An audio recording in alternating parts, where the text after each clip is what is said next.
Yolg'on dünya, yolg'onchi ekan. Sochda kirov kordur onajon. Pulim bo'lsa ukamsan degan. Akalarim ko'pdir onajon. Onajon, onajon, kimdan qolmas ma'lum mansabi. Shunday asli hayot maktabi. Kim ham sizdik yoki siz kabi. Menga muhtoj zordur onajon. Onajon, onajon, to'yib ketdim insonlardan.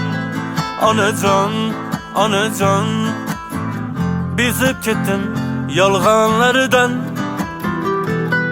Onajon, onajon, to'yib ketdim insonlardan.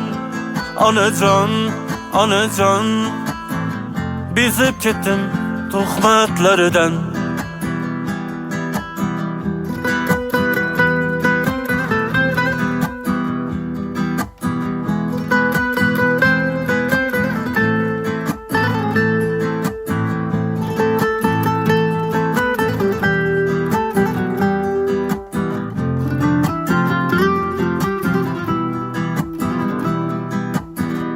Ajal kelsa shimargan sayin,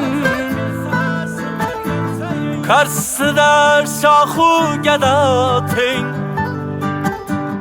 Bu 5 kunlik dunyo kengga keng. Menga esa tordur onajon. Armon ichra qovrilgan tanam, dilda qayg'u, qalbimda alam. Sevaman deb aldagan sanam,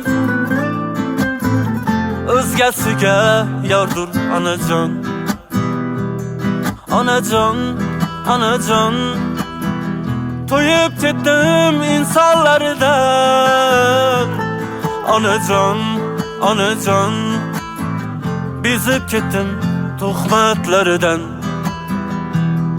Onajon, onajon, to'yib ketdim insonlardan. Onajon, onajon, bezib ketdim tuhmatlaridan. Dunyo bunday beshafqat nichun? Armonlari orzudan ustun. Yengilmoqlik Luqmonbek uchun nomus birla ordur onajon. Har qadamim poylab yurarlar, xatolarim yillab kutarlar. Sinishimga muhtoj kimsalar, orzulari shudur onajon. Onajon, onajon, to'yib ketdim insonlardan. Onajon, onajon, bezib ketdim tuhmatlaridan. Onajon, onajon, to'yib ketdim insonlardan. Onajon, onajon, bezib ketdim tuhmatlaridan.